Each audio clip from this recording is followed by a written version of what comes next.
mais uma semana iniciando e dando continuidade ao nosso intensivão de matemática. Vamos lá agora a correção da aula 38. Peguem a ficha de vocês, nós respondemos juntos, né, as questões do livro. Então, caso tenha tido alguma dúvida, né, como eu incentivei vocês, podem comentar. Sejam os meus alunos os títulos, né, cada um em sua respectiva sala de aula, lá no Google Sala de Aula. Comentem ou procurem as professoras para que vocês possam ter essas dúvidas esclarecidas, tá joia? O que nós mais queremos é que vocês fiquem tranquilinhos aí, fluindo em matemática, tá joia? Então, nós vamos corrigir as páginas da ficha, né, que ficaram para serem feitas por vocês mesmos, assim, né, independente da nossa aula, digamos. Páginas 67 e 68, tá joia? Então, peguem a ficha de vocês que nós vamos aí corrigindo juntinhos, beleza? Então, vamos lá. Na página 67, tem aí assim: complete os espaços com a fração e a representação que está faltando nas igualdades para deixá-las verdadeiras. Então, como nós vimos, né, a adição e subtração de frações com denominadores iguais, ela é bem simples, né? O denominador permanece o mesmo e nós só vamos alterar aí, no caso, o numerador, somando ou diminuindo. Nesse caso, aqui no primeiro quadro, né, obviamente, nós vamos completar com o mesmo denominador, tá joia? E aí, vejam só, 1 mais qual número que vai dar igual a 4? Muito fácil, né? Então, fica aqui 3/6. Lembrando sempre que se temos os mesmos denominadores, nós vamos completar com o mesmo denominador. Então, aqui o desafio, digamos que é encontrar o numerador, tá joia? Então, aqui, qual número que eu adiciono a 1 e dá igual a 7? Vai ser o quê? 6. Então, fica aí 6 nonos, tá joia? Logo aqui abaixo, temos aqui subtração, né? Qual o número que eu vou diminuir 1 e vai dar como resultado 7? Então, 8 nonos menos 1 nonos dá 7 nonos. E por último aqui, qual o número, né, que eu vou diminuir aí 4 e vai dar igual a 3? Então, 7 sétimos menos 4 sétimos vai dar 3 sétimos. Bem moleza, não é isso? Então, vamos agora começar a avançar o nível aí dos desafios. Na soma abaixo, você deve preencher os espaços com os números 2, 3, 4 e 5. Pode repetir somente um deles para construir duas frações com o mesmo denominador. Então, essa segunda questão, ela de fato é a resposta pessoal de vocês. Vocês podem construir as frações que vocês quiserem. Lembrando que, né, você só pode repetir aí, no caso, né, o número duas vezes. Por exemplo, se eu escolher o 3 para ser o meu denominador, eu vou colocar aqui 3 e 3, mas no numerador eu posso colocar 2, eu posso colocar 4, eu posso colocar 5, eu só não posso colocar novamente o 3.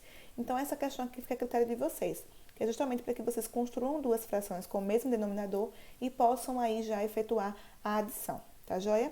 Agora, na letrinha A, o desafio começa realmente a ficar mais, digamos que quente. Então, vamos lá.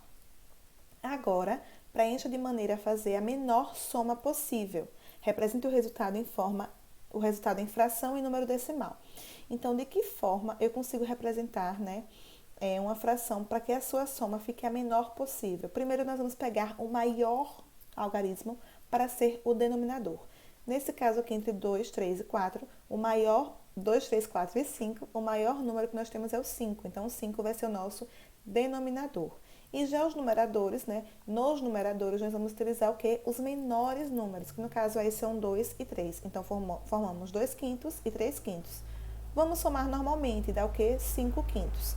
E quando a questão pede que transforme em número decimal, nós vimos o quê? Que para transformar uma fração em número decimal, nós vamos dividir o seu numerador pelo denominador.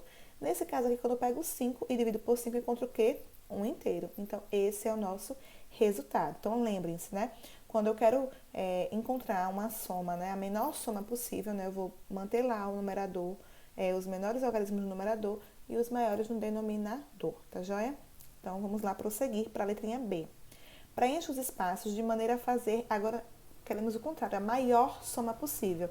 Se na menor soma possível nós utilizamos os menores algarismos no numerador e o maior no denominador, nós vamos agora fazer o inverso. Nós vamos utilizar os maiores algarismos como numeradores e o menor como denominador. Tanto é que ficou aqui 4 meios mais 5 meios, que deu o quê? 9 meios. Aqui já está a própria fração imprópria, 9 meios, né? Uma fração imprópria é aquela onde o seu numerador é maior que o denominador. Mas, tia, como é que eu transformo em um número misto? Nós vamos dividir o 9 por 2. Quando eu pego 9 e divido por 2, eu encontro o quê? 4. Porque 4 vezes 2 é igual a 8. E aí vai sobrar 1 de resto. Lembrando que o quociente vai ser o quê? A parte inteira, certo? O resto vai ser o nosso numerador e o denominador, ele permanece sendo o mesmo. No caso aí, vai ser 2. Então, nós vamos encontrar 4 inteiros e 1 meio. Tá joia? Não esqueça. Então, esse é o nosso número misto. Eu vou tentar colocar aqui para vocês enxergarem, de modo que vocês possam compreender aí como é que nós fazemos o cálculo, certo? Da fração imprópria para transformá-la aí em número misto. 9 meios, peguei 9 como dividendo e o 2 virou o divisor. O quociente é a parte inteira, o resto é o numerador e o divisor, no caso, permanece sendo o mesmo denominador da própria fração imprópria. Mas e agora, tia? Como é que eu vou representar aí agora em número decimal?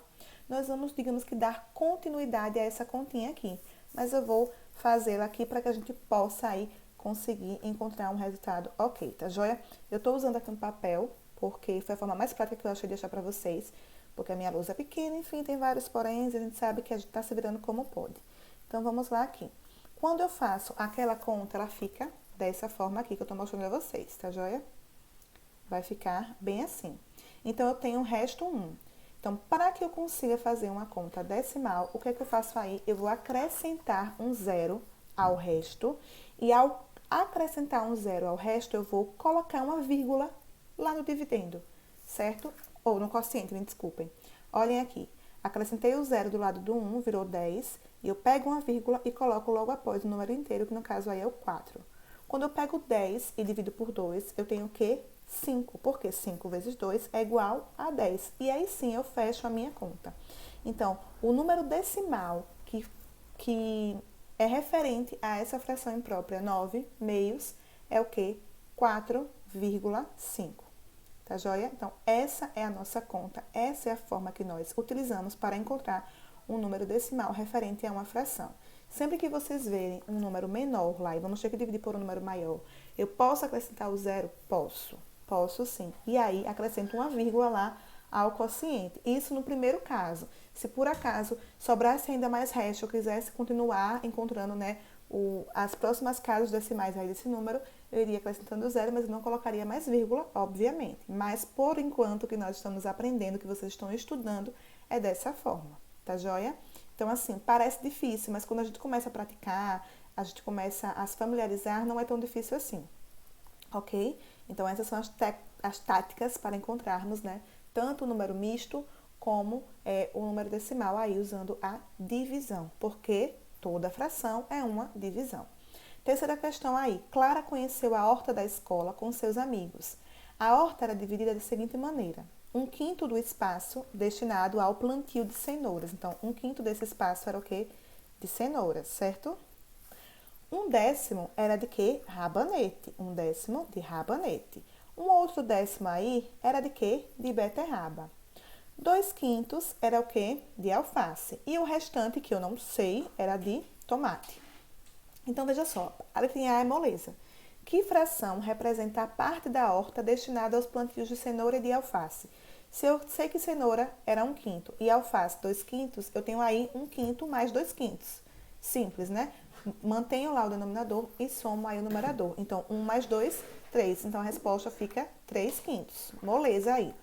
Agora, na letrinha B, o desafio começa também já a ficar, né, mais desafiador, né, bem redundante para vocês verem como a matemática ela é. Então, vamos lá. Na letrinha B tem assim: que fração representa a área destinada ao plantio de tomate? Então, agora nós vamos precisar descobrir, porque o probleminha ele não traz a informação, ele não diz qual é a parte referente ao plantio de tomate. Então, agora nós vamos o quê? Descobrir. De que forma? Digamos que se fosse uma conta com algarismo simples, sem ser fração, nós somaríamos, né? E veríamos quanto faltava para completar a parte inteira. Então, é isso que nós vamos fazer, só que no caso agora com frações. Então, eu vou pegar as frações que têm o mesmo denominador e vou somá-las. Então, se eu pego a cenoura, que é 1/5, e pego o alface, 2/5, eu tenho aí o quê? 3/5. Beleza. Se eu pego agora 1/10 do rabanete mais 1/10 da beterraba, eu tenho o quê? 2/10. Mas tem alguma coisa estranha aí, porque agora simplesmente estão os denominadores diferentes. Exatamente. O que é que nós vamos fazer? Eu vou transformar 2 décimos para que ele fique com um denominador igual ao denominador acima, ou seja, 5. De que forma eu vou fazer? Simplificando. O 2 e o 10, eles têm um divisor em comum. Que divisor é esse? 2. Então, eu vou pegar o 2 dividido por 2, pego o 10 dividido por 2. Vai ficar o quê? 1/5. Vou mostrar para vocês que vocês possam visualizar como foi que eu fiz essa continha. Tá joia? Olha só. Eu peguei. É muito importante nós termos todos os dados aqui. Olha, eu botei todos os dados aqui do lado. Da cenoura, do rabanete, da beterraba. Deixa eu puxar mais para cá. Do alface e do tomate, eu botei aqui uma interrogação. Então, eu fiz o quê? Olha, eu somei, né, 1/5 mais 2/5, que deu 3/5, e somei aí 1 décimo mais 1 décimo, que deu 2 décimos. Simplifiquei, peguei, dividi por 2, ficou 1/5. Agora, é muito simples, eu vou somar 3/5 mais 1/5. Se eu pego 3/5 e somo mais 1/5, vai ficar o quê? 4/5. E agora, tia? Eu sei que o inteiro seria o quê, então? 5/5, não é isso? Eu vou visualizar isso ou simplesmente vou desenhar. Eu pego um retângulo e vou dividi-lo em 5 partes. Dessas 5 partes, 4 delas já estão preenchidas, referentes a cenoura, rabanete, beterraba e alface. Então, a parte que sobra é a do tomate. Que parte é essa? 1/5. Olha só. Então, é interessante que vocês atentem-se a esse fato, que nós podemos utilizar tanto os cálculos em si, como também a figura, a imagem, representar, né, desenhando mesmo, pintando, preenchendo, porque assim é uma forma de vocês interpretarem com maior facilidade os probleminhas que vierem a aparecer. Então, 1/5, né, é a parte aí referente ao tomate, tá joia? Então, a parte da horta aqui, né, tá lá o plantio de tomate é 1/5, como está aqui. Agora, que fração representa a parte da horta destinada aos plantios de beterraba, de cenouras e de rabanete? Nós transformamos aqui e vimos que a parte do rabanete com beterraba, que seriam 2 décimos, nós transformamos em 1/5, certo? Sabendo que a parte do tomate também é 1/5, então o que é que eu vou fazer? Muito simples, pego 1/5 e somo com mais 1/5, que vai dar o quê? 2/5. Tá joia? Se eu sei, se eu transformei ali e já encontrei, né, o rabanete e a beterraba ali, transformei, encontrei o denominador lá, 5, bonitinho, ficou lá 2/5, 1/5, tudo certinho. Agora eu vou somá-lo com a parte do tomate, dá o quê? 2/5. Pego a adição aí, 1/5 mais 1/5, que vai dar 2/5, tá joia? Então, gente, essa é a nossa atividadezinha, né, da aula passada, né? Lembro a vocês que nas monitorias, né, são os momentos propícios para que as dúvidas também sejam tiradas, né, sejam nos comentários, nas monitorias, não acumulem dúvidas, né, nós estamos nos esforçando o máximo possível, tanto eu quanto a tia Dileuza e as demais professoras com toda certeza, para que vocês possam de fato, né, ter um rendimento legal, possam de fato estar aprendendo, absorver tudo isso que vocês estão recebendo como forma de aprendizado. A gente sabe que a metodologia, ela precisou ser alterada, né? A gente está se virando, né? Tanto nós como vocês, enquanto escola, todos nós estamos nos adaptando de fato, né? Na verdade, até nos adaptamos mais rápido do que eu imaginava, graças a Deus. Mas o importante é esse, que a gente continue, né, seguindo. Claro que alguns vão ter mais dificuldade que outros e tá tudo bem. A gente só precisa que vocês tenham essa consciência de que, para se chegar no 6º ano, não tem isso de guardar dúvida. A hora de esclarecer as dúvidas é agora, tá joia? Então, se ficou ainda alguma dúvida, se ficou algo complicado de se entender, falem conosco que faremos o possível para esclarecer as dúvidas de vocês, tá joia? E se liguem na aulinha de hoje, quero ver todo mundo ok em matemática, tá joia? Um beijo e boa aula. Tchau, tchau.